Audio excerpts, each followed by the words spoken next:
Hey everyone, welcome back to another lesson here on the channel. Today we're going to be talking about how to find a profitable product to sell on Amazon in just 3 easy steps. So I realized that I've talked a lot about product research. I've talked about kind of my philosophy with finding products, but I've never really broken it down into one video where I just clearly lay out a blueprint that you can follow. So by the end of today's video, whether you're an advanced seller, you're just looking for new tactics, or you're a beginner seller who literally doesn't know the first thing about finding a product on Amazon, you're gonna have some value delivered to you and you're gonna have a clear, precise 3-step process to follow to finding that product. If that sounds like something you're interested in, be sure to stick around to the end. Be sure to like and subscribe down below. It really does help me out so much as a small channel and I appreciate you doing so. But other than that, let's get into it, guys. So we're gonna start off with good old black box Helium 10 product research method. We're gonna be going into the keyword section of this tool. If you don't have this tool, there'll be a 10% off link, affiliate link down below for life. You don't have to pay full price for this if you wanna follow along. Search volume is going to be 500. And here's where this is step 1, by the way. I know I like to really just get into it and get going. Sometimes that's a downside. Step 1 is to open up this tool and start looking for your product idea, okay? I like this specific tool. If you wanna follow along with me specifically, go get this tool and use this. If you already have it, perfect. This is gonna make the following along process a lot easier. So search volume is so important that what we're doing here is we're going into keywords and we're trying to find specific keywords that customers are searching on Amazon that lead to products that we can sell. So step 1 right now is to just find a product idea using this specific tool, okay? So we're gonna go into search volume, we're gonna put it to 500. If you wanna put this as low as 400, 450, 500, anywhere in that range is okay. And you might think that's not enough customers for me. I wanna make that many sales. There has to be 10 times that number of customers. Well, yeah, this is just one keyword. In any given market, there's probably 10 to 20 different keywords that'll bring you to that exact same product at least. So it'll add up to more by the time we're done. For a max, I'm probably gonna go somewhere just under 8,000 or 9,000. We'll just do 8,000 just to keep it simple. Keep in mind, most of the successful products I find are probably somewhere between 3 to 5. But occasionally I will have something in that 15,000 search volume per month range. So if you want to play around with it, go ahead, but do that after. Start in this range, you run out of ideas, put 8,000 as the new minimum, and then increase the maximum. Monthly revenue, this one's pretty important. We're gonna go 4,000 as a minimum, and then a maximum, we might do $20,000 per month. This is going to be taken on average from the top competitors. So we wanna see that they're somewhere in this range. We're gonna assume that we have about a 25 to 30% profit margin at the end of the day. Somewhere in that range I'm really happy with. And the price is going to be 15 as a minimum. And then as a maximum, we're gonna come in and we'll put something like maybe 70. This could be really good or it could be really bad, but I like to have a bigger kind of like spectrum to look at, and then I'll narrow it down myself based on the ideas that come to me. I don't want the ideas to be pre-narrowed when they come to me. I wanna see a little bit of everything and then choose what I wanna sell out of there.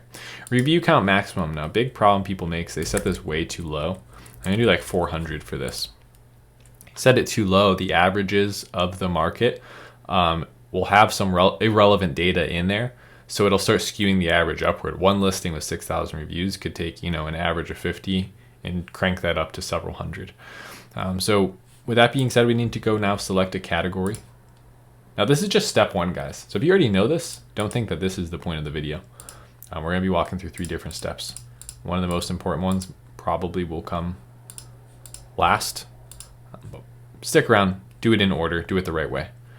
So now you're presented with options. We're still on step 1 here. Now, you just want to open up some of these that sound like good ideas. It's so hard. This is like the hardest part for me is like explaining why I click on something. This is a brand name, DeWalt neck pillow with hood. That's just a kind of neck pillow. The whole with hood thing might be interesting, but still I know the kind of parent market there is really saturated. So I'm looking for more specific. Like this is really good. Floating shelf's gold. It's giving us a specific characteristic of a floating shelf that they're looking for. Generally with like a search term that customers are looking for, you want it to kind of be 2 or 3 parts. The main market, the specific product in that market they're looking for, and then the specific kind of that specific product that they're looking for. An example of that would be like wall shelf for bathroom black. Main market, wall shelf.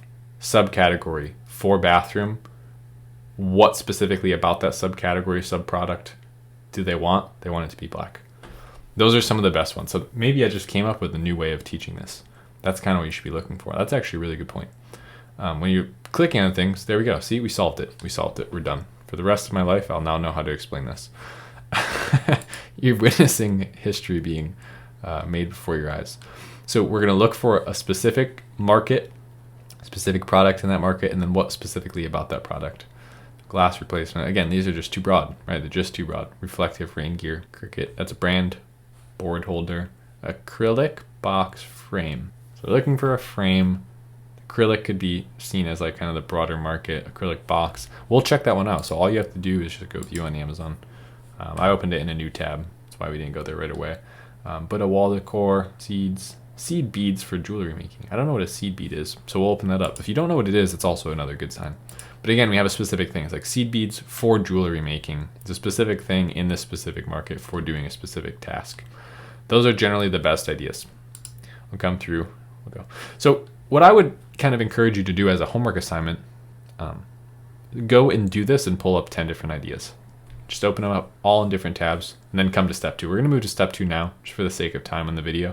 On this video to be too long, we'll come through and look. So acrylic box frame. So I guess this is the kind of box. Oh, it's actually really cool. It's kind of like a shadow box, I suppose. Wow, this brand has like a lot of them, but they're expensive and they're all the same image, a box frame. Okay, so here's what you need to do. I'm gonna give you the criteria this is step 2 now. So step 1 was to find the product itself, find the keyword customer they're searching for. Step 2 is meet that market to our criteria that we want to use. And our specific criteria is really simple. If you've been around on my channel for a while, you might know some of these things. If you're brand new, this might be kind of game changing for you. So the first thing that you're going to look for in a specific product is that the competitors are low quality competitors. And what I specifically like, that's why I was like kind of had candy eyes for a second, was that we have like 5 of the main images, 6 of the main images are all the same from one same brand. They haven't even like tried to change it, right? It's just, they're all over the place. It's the same, like this just looks so weird to my eye on Amazon to see something like this. It's just bizarre. They're obviously doing something right if they have all their listings right there, but it's just very strange. And the second thing that we want to see is that there's a lack of the whole product in the whole market. So when I look through here, I'm trying to specifically find products that are irrelevant. So a media stand, very weird. That's storage. It's not even a product. This is black and it's wood. It's not, yeah, it's not acrylic. This is again wood. This is acrylic, but it's not a box. So there's lots of irrelevancy here. That's a good thing. If we see irrelevancy, that's actually something that we want. So that's really, really cool. And so it's met both of our first 2 pieces of criteria. And then third, there needs to be a proof of concept in the form of sales. So we need to see that the competitors that currently exist make up a market that's worth getting into as far as revenue goes. When I look in here, it's actually relatively low. A lot of these ones do make sales. Every specific one of those listings are making several $1,000s per month. This one's doing 45. What's that? So that's a bigger listing. That's a 5-pack of acrylic picture frames. Something to look into. That's one of the biggest ones in the market. And we have a 10,000. So it's a different size by that same company, I believe, and they're doing 10,000 there as well. But overall, even just if we look at this, several hundred sales in those first couple different kinds of products, and this one doing something so unique that's different than what the other ones look like with the, kind of showing the shadow box. It's fully made out of acrylic. They're doing 230 sales per month. So they're selling about 7-8 products a day.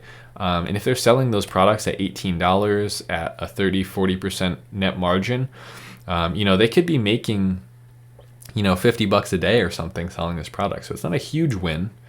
But it is also not really anything to kind of throw to the sidelines just yet. I would be totally fine with an extra $1,000 per month product, and this looks like it very well could profit that much. So now that we've come up with the first 2 steps, we'll use this as an example. We'll say everything's perfect here for now. Even though it's not, I would like to see a little bit more revenue, but for now, just for the sake, like I said, we'll assume that the first 2 check out. We found the product, now we've run it through the criteria. Now, a lot of people would stop there. You've run it through, you found it, you ran it through your criteria, it looks good, let's go sell it. Well, no, this is probably the most important one. This is step 3, and it's one that a lot of people overlook. Step 3 is that you need to have a clear value proposition that the customers will understand by only looking at your main image. The reason that I say that the value proposition needs to be clear by only looking at the main image is because when you go to Amazon, you don't have very long to convince a customer. They might look at your main image, they might click, if you're lucky, and you're lower on the page, they might click on it and they might go through a couple of the images. Keep in mind, we're looking on desktop where you can see everything. They're gonna be on mobile where they have to swipe through. So they might just stop the main image and then look at some of your bullet points. Main image should be by far the best thing and show off all the key features of your product without having to explain too much. That's something that's really crucial for me, and in all my products I work extensively with designers and photographers to make sure that my main image is really kind of grabs your eye, to the point where I might do some Photoshop style stuff where like the product is like breaking through the ground and like the white is disturbed at the bottom, or it's reflective and the packaging is in the background. Then the product is outside of the box in front of that, and you can see the key features of that product just by looking at it. That's the step that really no one goes to lengths to think about, which is ultimately why you succeed on Amazon. You can have the best product. If your value proposition isn't clear, customers aren't going to buy it. So I want you to think about that for a little while. This is also kind of known as your differentiation, like what's different about your product that makes it better. It's kind of like what your value proposition is. What is it that makes yours better than your competitors, basically? And why should they buy it? That needs to be so super clear, and it could even tie back to branding. If you want to call you're going to be selling in a specific space and you register your brand on Amazon as something specifically that ties back to that brand, the whole thing is just this cohesive nature around this market. If you're going to do that, go into a bigger market and do that so you have some room to grow. Those are all things that you need to be thinking about. You need to tie those all together effortlessly into one smooth kind of, it's almost like a circle, right? Like you don't really exit that at any place. It's just like a track. You're going around the track and you keep hitting these different checkpoints around the track. But ultimately, once you go around the track once, you're not done. Like NASCAR is not just like once around the track, right? They're going around the track hundreds of times for hours straight. And that's what you want to do with Amazon, is keep going through, keep doing this with more and more products and keep hitting those checkpoints over and over again. As soon as you finish, go back to step one with another one and run it through. But you need to do those things in order, and you most importantly need to be thinking about that last step. Value proposition is clear by the main image. You do have a little bit more time if you can get people with infographics and lifestyles that make it even more clear, but the customer should be pulled in by the main image as well, and they should know exactly why your product is better. So that's going to do it for today's video. Thank you so much for sticking around to the end. Hopefully it was very clear for you how you go from nothing to finding that idea, vetting that idea, and then making sure you have a clear value prop that describes exactly to that customer why that's going to make their life easier, it's going to make their life better. That's going to do it for today's video. If you haven't already, you can send in an application down below. We're currently accepting apps in Savage University to learn more advanced selling techniques like we were talking about with value proposition at the end, to really get an advantage on most of the competitors that are just cookie cutter Me Too sellers on Amazon. Work your way to the top and start making some passive income. But other than that, guys, thank you so much for sticking around to the end. It was a pleasure to make this video for you, and I thank you for watching it. See you next time. Later.